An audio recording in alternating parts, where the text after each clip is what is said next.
everyone, and welcome to another episode of No Bibs, Burps, Bottles. I'm your host, Dr. Angela L. Harris, and I'm so delighted to have a special guest. I am so excited to have our special guest. She's going to let you know a little bit about herself, but before we jump into our interview today, please follow us on Instagram at No Bibs, Burps, Bottles. We would love for you to engage with us over there, like our content, engage, and I hope to see you over on Instagram. So let's go ahead and get started because I'm so delighted to have my guest, and I know she's excited to share with all of you about her child-free story. I'm going to let Dr. 𝐒𝐭𝐤 share with us a little bit about herself, what she does, where she's from, and anything else that she would like to share, such as an interesting fact about yourself. Oh, thank you so much. I just have to say, Dr. Harris, I've been waiting for this.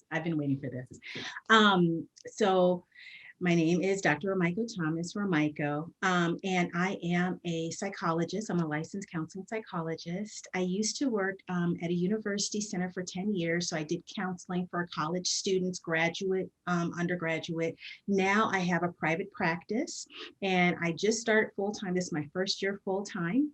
And I'm also going to be teaching, remote teaching through Chicago School of Professional Psychology in the fall. And so I'm really, really excited about a lot of these things coming up. I am born and raised in St. Louis, and that's where I'm at now. And I live with my partner. We've been together for a while. A fun fact about me is that I'm also an only child. And so a lot of people, I get a lot of questions about that when talking about being child-free. And so that's something that I tell people, that especially when people are concerned about legacy or concerned about, being child-free and having a small family. I come from a very small family. Mm-hmm. And so I came from a two-parent household. My parents are still married, happily married. And so I was very, very fortunate, great childhood, all of those things, but I am very, very happy to be child-free. And wow. And I'm so excited to have you. Can you share a little bit about how we got connected? Because I think I'm just always interested, and I want my viewers and our audience to know just like, how am I connecting with people? So can you share a little bit about how we got connected and how you became a guest? Sure. So for me, I don't see many child-free African-American women that talk about being child-free and that they're very confident about their decision. And again, my decision to be child-free was I've never wanted children. And so for me to see a positive podcast, and I literally was looking, I was looking for someone that I could connect with. And I'm also on some child-free sites, not just on Instagram, but Facebook, and your name kept coming up. And so when I went to Instagram, and I love the no burps, no bottle, I love that. And so that's when I went to Instagram and I looked you up and I was like, oh my gosh, first of all, she's also a psychologist and she also is child-free. And I was like, this is like a match made in heaven. And so for me, I'm always looking for positive people and positive, whether it's, friendships, mentors that also are African-American and child-free, because that's not talked about in society. Yes. All. And so for me to find that camaraderie, I hop on it. And so for me, that was the reason I was actually very, very interested. I actually had been searching for child-free women that were confident in their decision. Yes. So for me, that was what connected me, because I do know there are, families and women that are child-free, but they're more childless. Mm-hmm. So that they did not have the decision to be child-free, but unfortunate circumstances, or they did not adopt, or what have you, that the decision was made for them. Mm-hmm. I rarely was around other African-American women that actually chose to be child-free and was confident in that. And so mm-hmm. that was something that I really, really, really connected with. Yes. And Instagram is so powerful, or social media is so powerful, because it is bringing a lot of people together. And it's just like one by one, people are slowly finding out about No Bibs, Burps, Bottles, and really sharing their story. So again, I'm so humbled and so grateful that you're joining us today. But tell me, as an African-American Black woman being child-free, describe your life. Is it boring? Is it exciting? Is it all over the place? Just describe your child-free life. Yeah. So my child-free life is fabulous. I'm not going to sit here and lie. I'm not going to lie. And Okay, so let me back up. So, like I said, I never wanted children. Okay, I was born and raised an only child, and the reason children were not for me. I never was around children, and so some people have nieces and nephews and all of those things, even cousins. And my cousins, they didn't have children until later on, and I really wasn't around them like that until I was older. I didn't hold my first baby until I was 17. So even when I was younger, when people think about, okay, you play with dolls or all that stuff, like the stereotype that they have when it comes to femininity is when you're raised, coming up. My dolls were career. My dolls had, had the corporate. I had a Michael Jackson doll, I had a Barbie, and they were going together, but children was not in the mix. Mhm. And it wasn't anything against children. It was just, I did not see my life. I did not need that for fulfillment. So when you ask how my life is, I've always been a busy person. I've always had friends, lots of friends. My friends were my extended family. And so for me growing up, it was just me and my parents and my friends. And so I wasn't around children in that way. And even as I got older, when you're an only child, at least for me, I knew how to take care of myself. I knew how to make myself have fun. I knew my favorite thing to do is to be with me. And so for that, felt like I need to expand my family, because to me, I've already had my family. I see my friends as family. I see my partner as family. I saw pets as family. So I had a different envision of what family meant, and it didn't necessarily have to be children. Mhm. And Mhm. also with me, I was focused on my career. I love being a psychologist. But what comes with being a psychologist is taking care of other people. And so with that, and also being an only child, as my parents age, I take care of them. And so the older I got, the more I got to thinking of, wait a minute, I don't have much time for me. And I didn't want to bring a little one into this world and feel like I was sacrificing time and I didn't want to take it out on a little person where I really wanted to, abide by my own rules of self-care. And I Mhm. recognize how much I can handle and what I couldn't handle. And for me, I take care of my clients, my patients, my parents. I didn't want, I did Mhm. not want. Another thing that I'm really into is volunteerism. So I volunteer a lot with Cancer Society. And ironically, even though I'm not a child person, I'm a fur baby person. And so I volunteer a lot with Humane Society. We have Animal Protective Association. And so those my fur babies was how that I also utilized my time. So Dr. I'm very busy. I never saw, whenever I hear people say, oh, what are you going to do without any children? You're going to be so bored. I never had that experience. Mhm. And I Mhm. think being an only child also taught me too to not have that experience, because as an only child, I knew how to have fun by myself. And so for me, I didn't feel the need to have children to complete me as a person, because I already felt complete All as a person. completed. Dr. Thomas, that is such an awesome way to put things in regards to where you are now. Well, one, we have a lot of similarities because I have a dog. My parents are still together, and so it's amazing, kind of the connections that we have and the similarities that we have. But I'm curious to know, with that being said, what were your earliest recollections of not wanting children? Like, did you know at a young age when Michael Jackson and Barbie were playing? Or was that confirmation later on in life?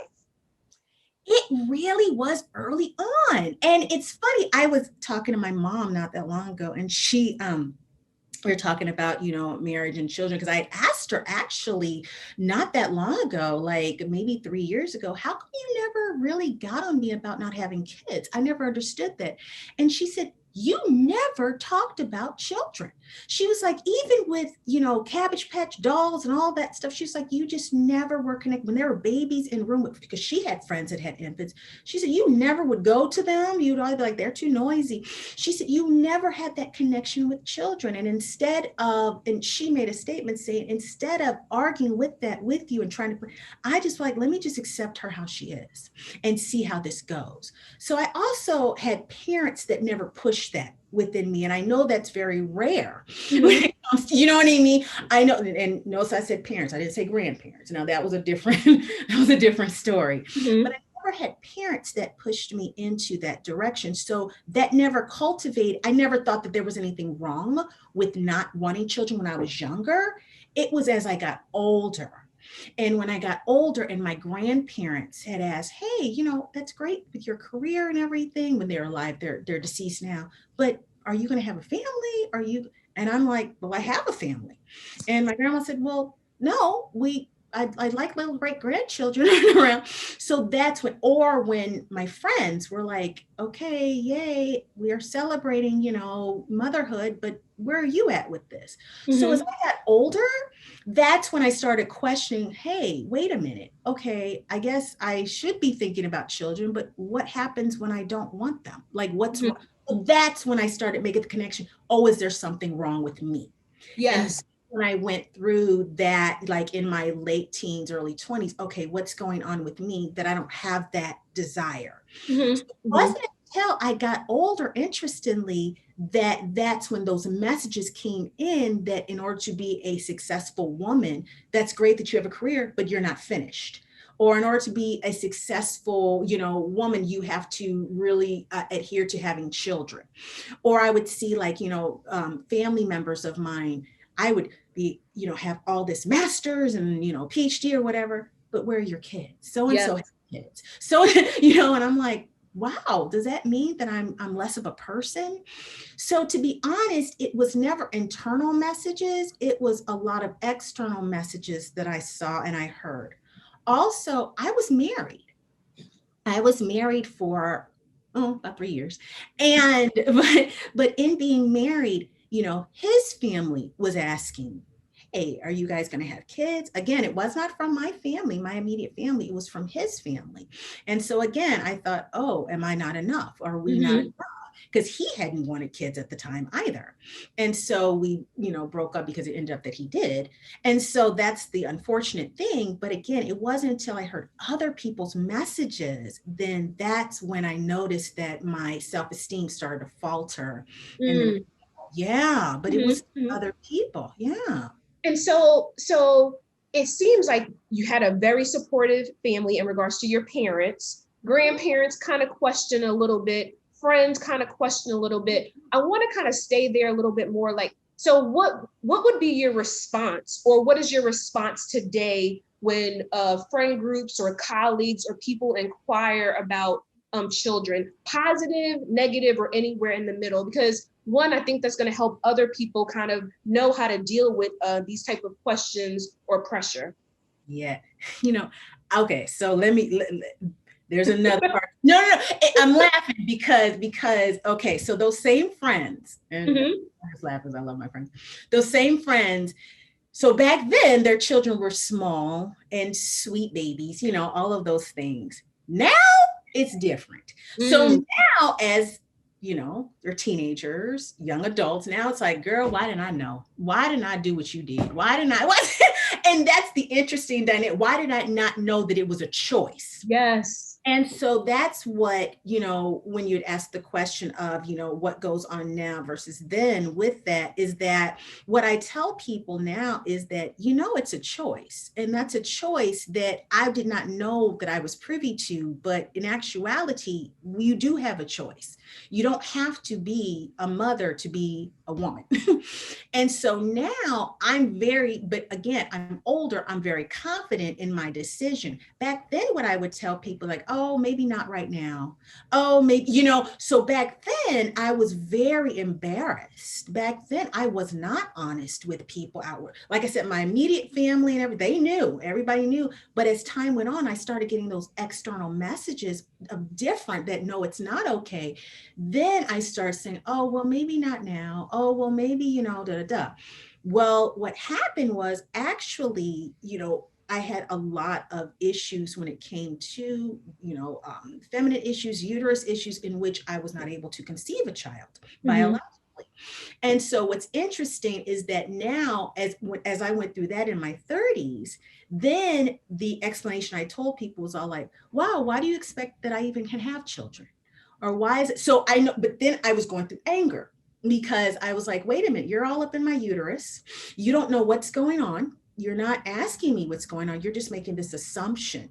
And even though I didn't want kids, I did not like how, wait, there's an assumption made that I can even have them, or there's an assumption made that I can afford adoption, or there's an assumption made that I had the time to foster, and that I had the, and that's another thing, that I had the personality to foster, because I Mm-hmm. could attached, I could, all of these things. And so that's when I went through anger stage in my 30s. Now my question is, or my response is, I don't want them. That's not, I choose not to have them. And I just leave it at that. But it took a while to get to that. You know what I mean? It wasn't. So I tell clients that are thinking about having children, or on the fence, they're like, well, I don't know what to say. And I said, well, right now you're trying to figure out, you're going through your own stuff, and you may not know what to say right now because you're trying to figure out how to really solidify it within yourself, because that's a process that everybody goes through. Mm-hmm. And so figure yourself out first, and then, how you want to talk to other people about it, and figure out, do they need to be in your business, and what are your boundaries? Yes. And Yes. back then, I did not know what boundaries were. But Mm-hmm. as I got older and I started to be more self-protected, that's when I did notice my boundaries, and I was able to verbalize more, no, that's not what I want for my life. And thank you, but no. Yeah, yeah. And the thing is that a lot of times it's a process for most people, right? Because we don't know what we don't know until we know it. And being able to kind of know, okay, maybe I'm on the fence, or I really don't want kids, but it is a process, and it goes from maybe being ambivalent to really feeling empowered, because now you've come into your own. And that's what it sounds like it was for you, talking about, that fear, or not sure, or not sure how to explain it to other people. So kudos to you. And that's why this podcast exists. That's why No Bibs Birth Bottles exists, because there are so many women who need to hear your story, to be able to say, if she did it this way, maybe I can consider doing it this way. So Yes. with you being a psychologist, I want to take advantage of, the women, and maybe even men that you speak to. If you had a woman who was struggling, you kind of talked about it a little bit, and they're getting this pressure to have a child from a partner or society, or they're really just kind of like, I'm not sure. What are some of the steps to guide them to get to that empowerment piece, or creating boundaries for that themselves? Absolutely. First, I talk to people about, take your time. Mhm. Because, and the reason I say take your time, and I say that, I'm recognizing that because there's women who are like, well, I don't have time, or I only have this amount, because as women, we're on a time clock, biological time clock, and so recognizing that piece first, but then asking, when we're talking about the desire of children, or like there, who are we having children for, and what is the purpose? And the reason I say that is, and I love my mom, but I'm just going to call her out. She's not the most, was never the most maternal person. She was a career driven person, and it doesn't mean that she was not the most loving. I love my mother. She's the most loving person, but some of the things that she was saying is that I never knew motherhood was a choice. You know what I mean? It was not in the generation that wasn't talked about. And so that also is something I talk to clients about, is a lot of times the generational differences of what Mhm. having children mean. And then that what having children does not constitute you being a woman, or being feminine, or all of those things. And that definition is slowly starting to change. And that you can leave, because a lot of times people think about, if you don't have children, who's going to take care of you? Well, then is that about having children, or is that about, or is that about another self-serving need?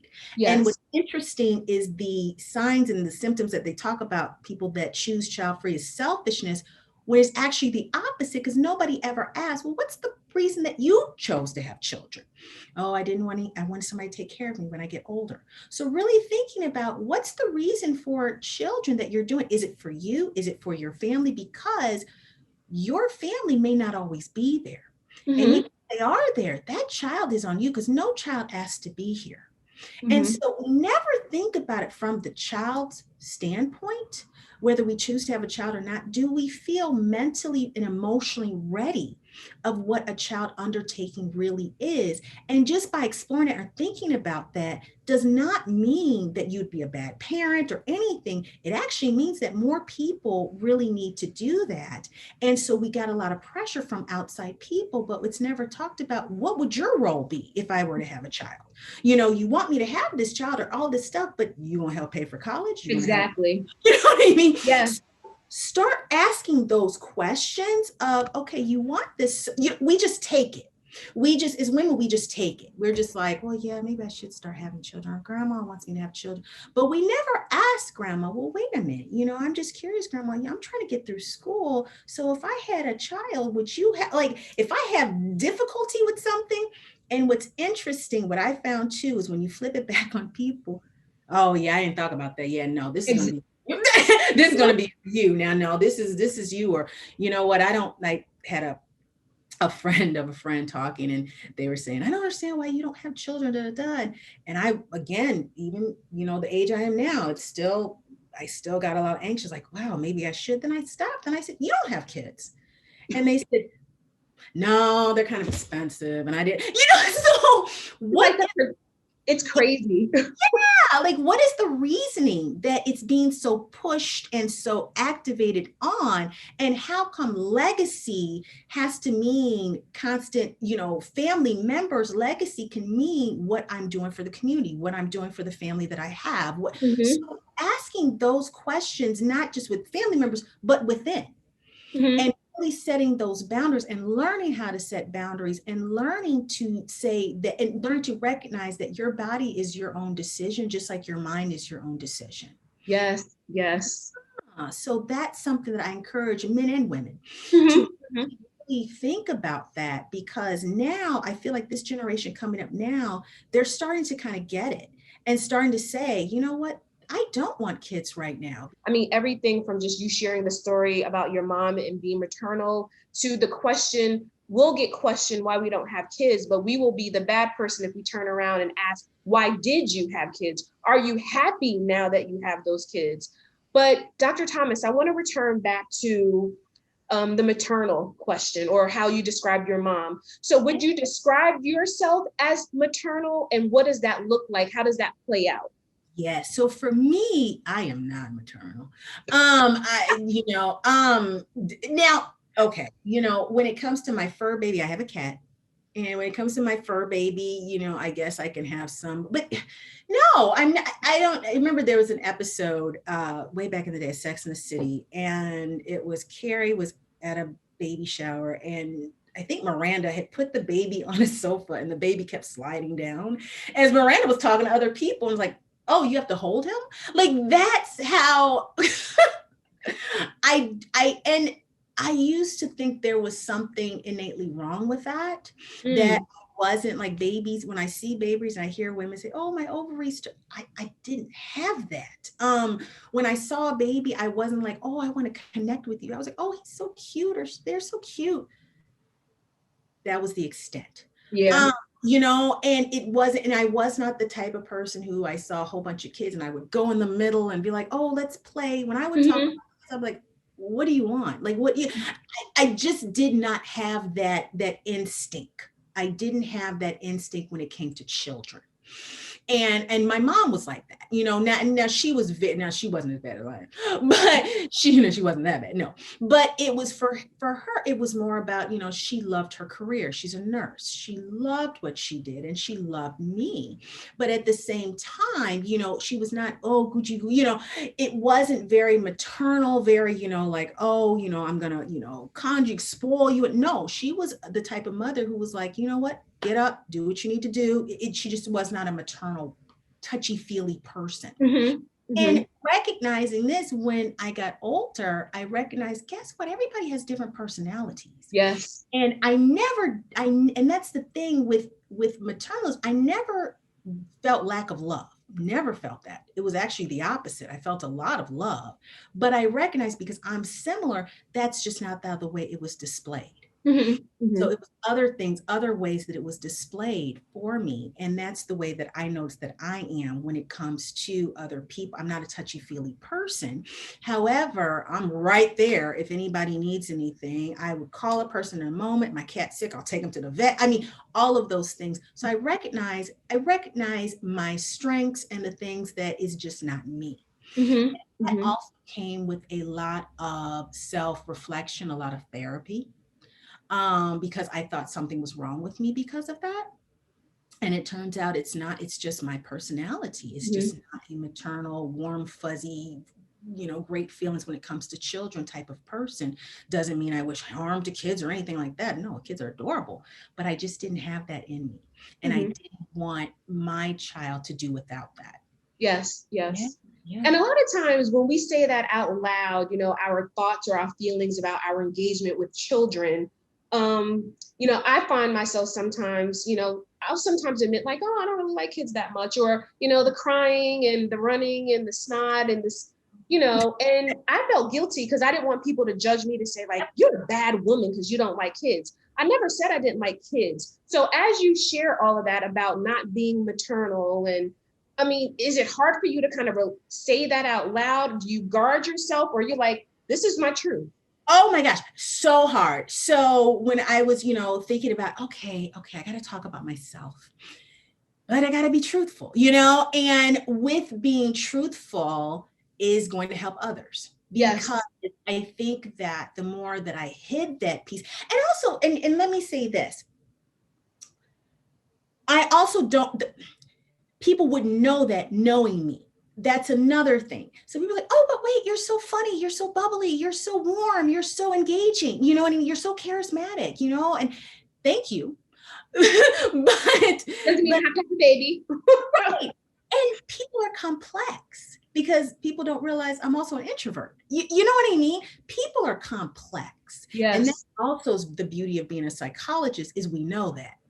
And but to come to our, it's easy, we can talk to other people about that, but to come to our own truth with that, Mm-hmm. it took, like I said, I mentioned therapy a few times. It took a lot of time to recognize, you know what, this is me. And if I can't accept me for who I am, how can I expect anybody else to? If I can't accept my own truth, how am I going to expect anybody else to? Mm-hmm. And Mm-hmm. so, no, you are so right. People are like, oh, you're a baby hater. Whoa, no, Like that's pretty harsh. what? No, I think children are gorgeous. I think, and if anything, it's actually the opposite. I don't, and I'm not saying I'd be a horrible mom. No, I do what needs to be done. But I know that in order for me, if I wanted to give a child the best life, they could, all of these things, the child would have to come first. And I Mm-hmm. know me, and I don't have that in me to make that happen because of all the other things I have in my life. And I know where my lane is. And that's not one of them.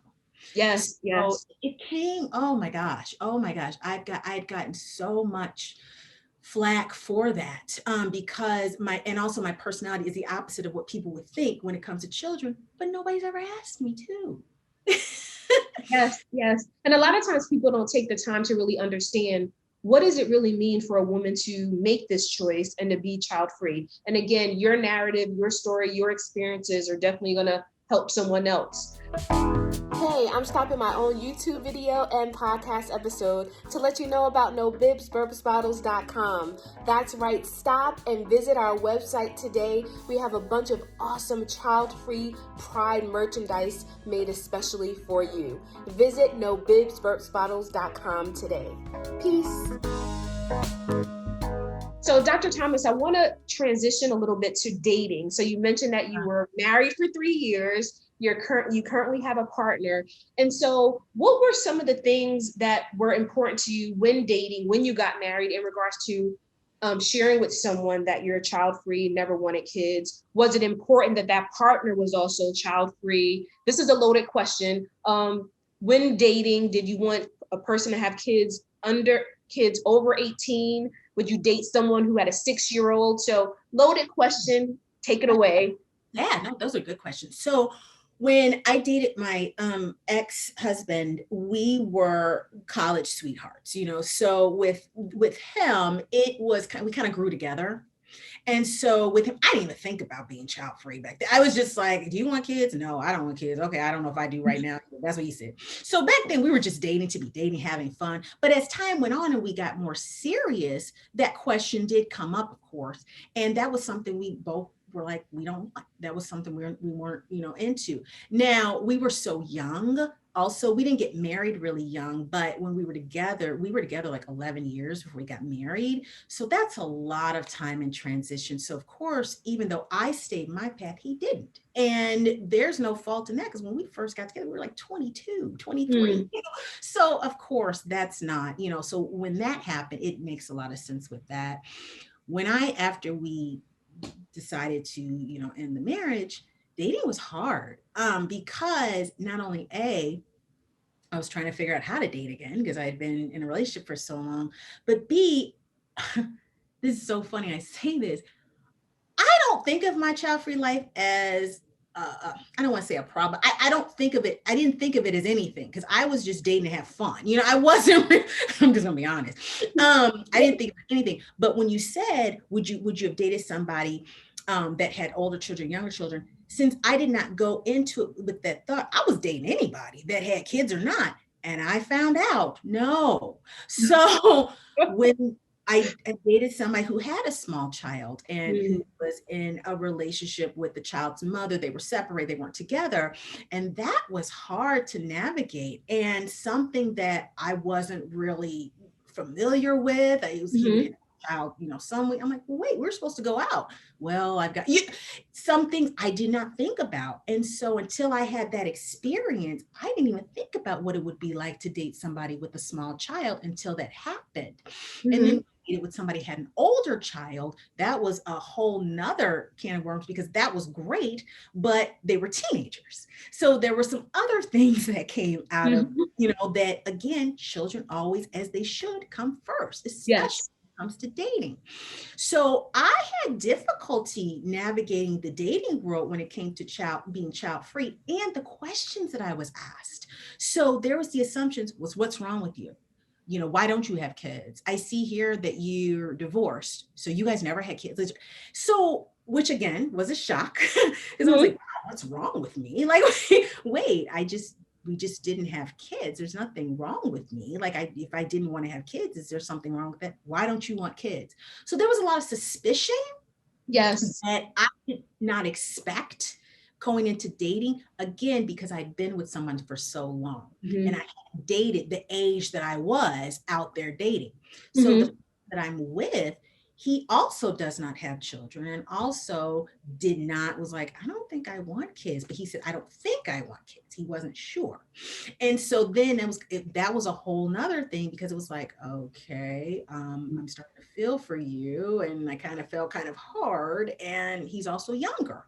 And Mhm. so we had, some going back and forth, and he had family members that were very, very adamant about children. And so we had to end our relationship for a while he explored, is this what I want? Is this really? And we had a lot of heart-to-heart conversations. Good. Mhm. It was a big thing that we had gone through. And then we came back as a couple, months later after a lot of exploration. He was like, you know what? I'm doing this for family, not me. I never stop and think about, do I want kids? And I really love you. And that's not something that was ever in my rapport before. Now, since I've been with you, is it about the family or is it about us? And so that was something that he himself really, Mhm. really had to think about and explore. And I gave him the space to do that because I'm like, listen, I can't give you kids if I don't want them or can't have them. Sorry. So Yeah. and that was a thing. And so now that we're together because we both want to be and we both are committed in our child-free life. But my whole thing was always, I don't want to have somebody committed to me that's not sure with what Yes. they want. And so, hey, take the time, take the space that you need to get that together or not. And, and either I'll be there or I won't, but I'm free to do what I want to do. So that I'm not waiting for someone. So we did take time to really think about what Mhm. is he wants. And he took a lot of time to do that. And he came back, he's like, yeah, I'm doing this for my family, not me. kudos to you guys for the communication. Kudos to you for standing in your truth, because for some women that could be pretty scary. Like, I meet the person, the love of my life, and they're like, it was the risk of, he might think about it, he might come back and say, I want kids. But you were just like, if that was going to be the conclusion, oh well, but this is where I am. Because I also think that for another woman, it could have been, well, maybe I'll change my mind. Yep, exactly. And also I have my health issues too, in which I could not have natural, do you know what I mean? So with me, it was kind of like, and he knew that too. He was like, you can't really, I was like, no, that's what I said. No, everything's zipped up there. I mean, I can't, so an adoption is out of the question because, that's just, I'm not into child free. I'm not into adoption. So yeah, it was a big conversation that, and so whatever, women talk about, or men, when it comes to, hey, I really love my partner, but I'm scared that, they'll want children, or I'm scared of, my decision, what have you.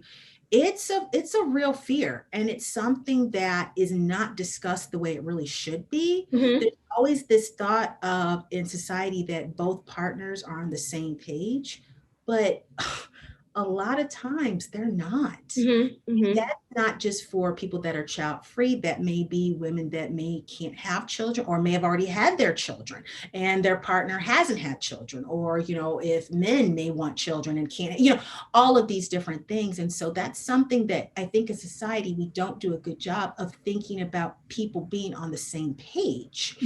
And also that even if you're not on the same page, it doesn't mean it can't work. Exactly.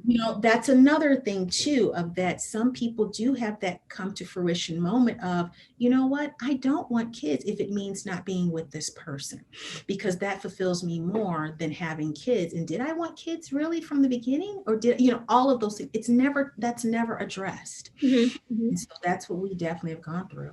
You talked about your medical condition, and you kind of canceled out adoption. Say more about, your certainty about, like, no adoption, no foster care. I know people consider fertility treatment. And so speak a little bit more about that. So for me, the reason I was saying that, first of all, adoption is expensive. Secondly, very. I have a friend couple who adopted, and I was just like, wow, all the hoops and hurdles you have to go through to love a child. It's crazy. And recognize there's so many children out there that need adoption. Oh my gosh, there's so many children out there that do. So not wanting to negate that at all. And society does a really poor job about talking about what it takes to adopt, and a lot of the hoops and hurdles and money that goes through with that. And even if you have the money, and that you still may not get that adoption. So there's a lot of heartbreak that's not talked about along the way with adoption too, even though it's a beautiful thing once people do. But for me, I never wanted children, period. So when it came to adoption, foster, now I could foster some puppies. But I was a foster parent to dogs too, so I get it. And somebody asked too, they said, well, I don't understand. You love fur babies so much. Why not children? And I said, it's interesting. People will lump that together when they say, but when you say to a person who has a child, oh, I have a fur baby, I know what they will smack you like, no, that's, rightfully. I'm always careful because I'm like, I know a dog is not a human. I do know that. Exactly. So when people say that, I'm like, because fur babies are not human babies, it's different. And I grew up with animals. So that's why for me, I never wanted to adopt or to foster. That was not in my thing, because again, it was be about having children. And if that was a lifestyle that I did not want, adoption or foster, it was still about putting that child first, which needs to be. And if I'm the type of person who I put people first throughout my life, that is my field of study. That is what I do for a living. That is what I love. That is also what I do with my family. I have to carve out time for me. And for that, if that meant not having children, that's what it meant. Yes. You know what I mean? For me, I love to travel. I love to, volunteer. I love unstructured time. I love my Saturday mornings. It's unapologetic. I love it. So no. Unapologetically Black. Well, you can't see it, unapologetically child-free. I have on my t-shirt for those who are listening. So, but I want to kind of transition to kind of this cultural piece, right? And so No Bibs, Burps, Bottles, we celebrate, highlight, empower African-American Black child-free women. Everyone's invited to this space if they enjoy or want to learn more, that people, society will see that I'm a brown girl before they even know that I'm child-free. And there are layers to being a woman, being a Black woman, being a Black child-free woman. So talk a little bit, as I share that with you, what are some thoughts that come to mind or some reactions? Well, first, with my family, like collectivism is key. You know, it's like within the family, extended family, everyone talks about, you know, and within my family, being Black and a woman, family was very important, you know. And even though my immediate family was small, I had lots of cousins, aunts, and uncles, all of those things. And so that right there was, when it comes to having children, it was the extension of family of, okay, what is your legacy going to pass down? What happens if you don't? And also that connection was kind of gone. I used to be jealous of cousins and friends that could connect about their children. You know, I always felt like there was something different about me because I didn't have children. And even though I'm confident in my choice, when it comes to connection with my family, sometimes I felt guilty about that still. And I still go through that sometimes, being a Black woman. And also something within our society, we don't see many child-free Black couples. And that's something else, that the reason I was so attracted to, you know, you and your podcast and your Instagram is because when I did get into a child-free couple or a child-free, person or what have you, I would find out later, and I feel so bad, but I have to say that I would be kind of disappointed. They'd be like, we've been trying for children. I'm like, oh, and great for them, you know what I mean? Great for them. But there was a sense of, and what we're talking about, lack of connection, that, you know, being a Black child-free woman, really, it's hard to find a lot of women or spaces for us, and unless we have to create them on our own. Yes. And so for me, being a Black woman, I did not see examples of child-free couples that were happy being child-free. Not childless couples, but child-free couples that actually did not want children and lived their best life without children. You know, I never saw that. I didn't see that even within my own family, really. You know, what is the child-free lifestyle? What is the child-free space? Like, what does that really mean to you? Because again, you talked about, you were just living your life. You didn't really think about child-free. And I can say the same. Like, I didn't know this was a thing. I just knew I didn't want children. First of all, let me say this. No, and I had to get this off my chest. I've been waiting for this. Child-free does not mean financially you've got money everywhere. Okay, so here's the thing. When it comes to, and this kind of instant, but and I apologize if I go off on a tangent. There's this thing of, when you are child-free, oh, auntie got money. No. So there's this assumption that because you're child-free, oh, so when I have kids, meaning friends or family, whatever, you should be contributing very happily and very heavily, because what you got to spend your money on. So I want to squash that Yes. right now and right. Because child-free life, what it does not mean is having all this money at your disposal. Now, is my money different when someone who has children? Does it go to different areas as opposed to someone who has children? Absolutely. But child-free with me still means responsibilities. I'm still working every day. I'm still, doing what I need to do. But a lot of times people think child-free, you got all this time and you've got, all this. And I'm like, what? I'm trying to figure out where this time and money is, because I still have loans. I still have bills. Bills do not stop because you're child-free. Yeah. I still have. I wish it did, but. So yes, being child-free is living, my best life and going about it. However, it's also being realistic. Child-free for me was still a choice, but I still wake up every day, do my work, do what I need to do, pay my bills. And I spend my time, whether it's working, whether it's volunteering, whether it's being able to be there for friends and family, in which other people wouldn't. But to me, being child-free means really honing into boundaries.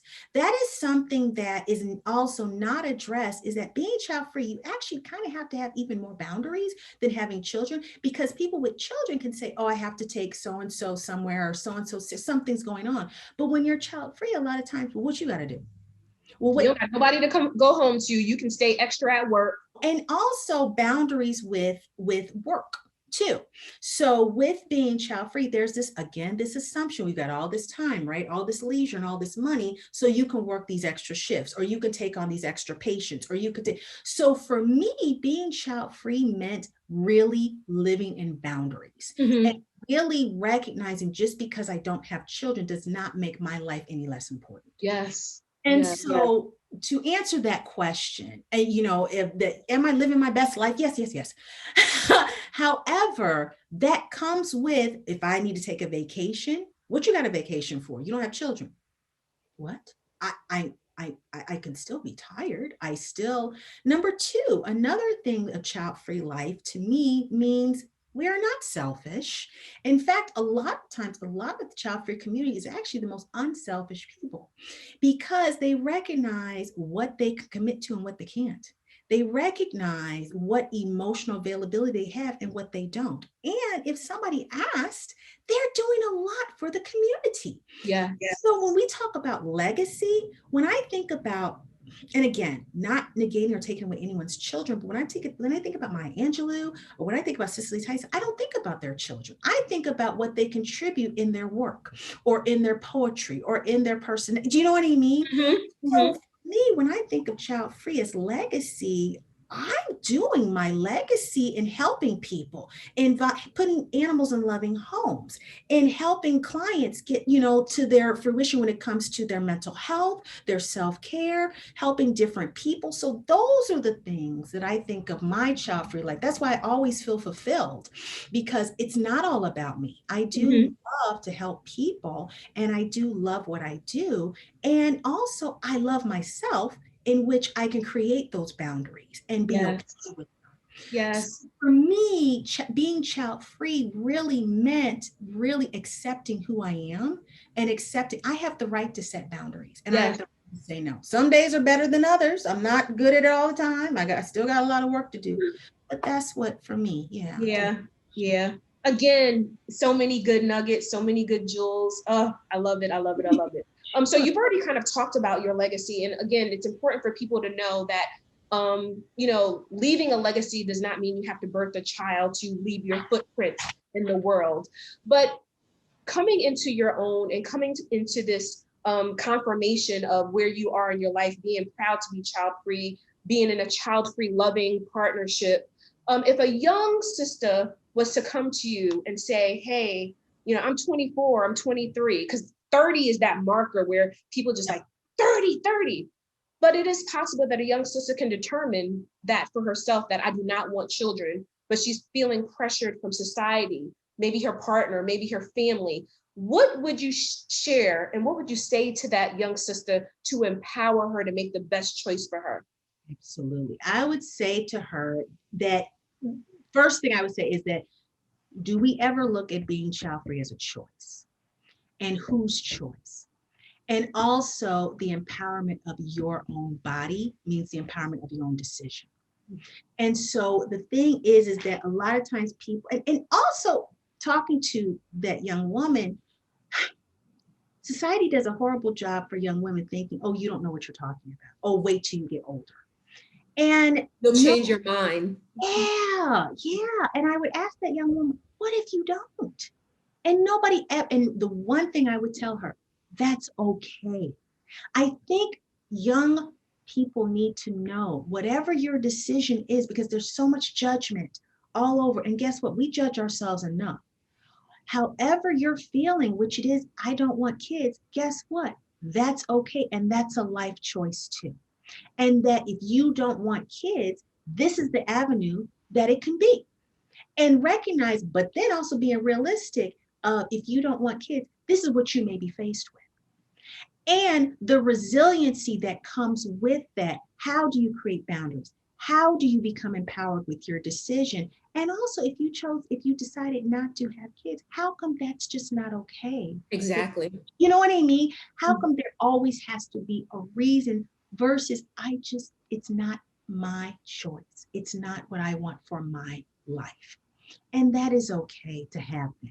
And so the first thing that I would tell the young woman is that your choice is okay, because a lot of times as young women, we're not empowered or encouraged that our voice is what matters, and that's okay.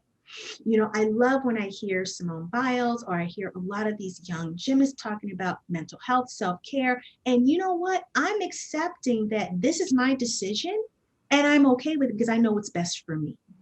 And I'm sticking to it, period. and I think we have to encourage young women and men that Mhm. if that's their decision, and guess what? In life, you may change your mind, and that's okay too, because we have this big mark of, 30, 30, 30. There are many ways you can have children later in life, and it doesn't have to come biological. Yes. You know Yes. what I mean? Yes. Yes. That's something that so I have a lot of young women that say, oh my gosh, my time is ticking, my time is ticking. Well, you're going to strike yourself out before you get 30. So Yeah.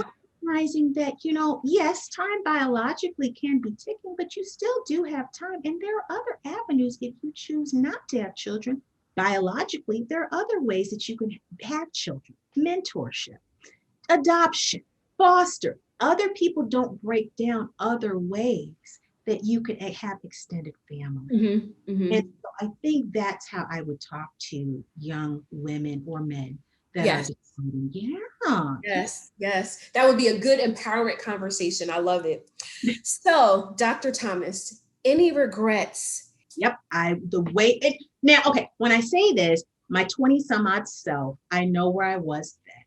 But man, if I could just go back and talk to her and say, you're okay, Yeah. I would do that.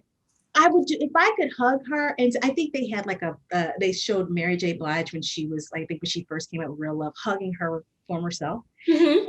Do that because I was putting a lot of pressure from other people, not even again, it didn't come from my immediate family, but from other people, how I should live my life instead of listening and being okay in my own truth and being okay with that. And I would have been able to be present with myself more, and I would have been able to enjoy those years more. Mm-hmm.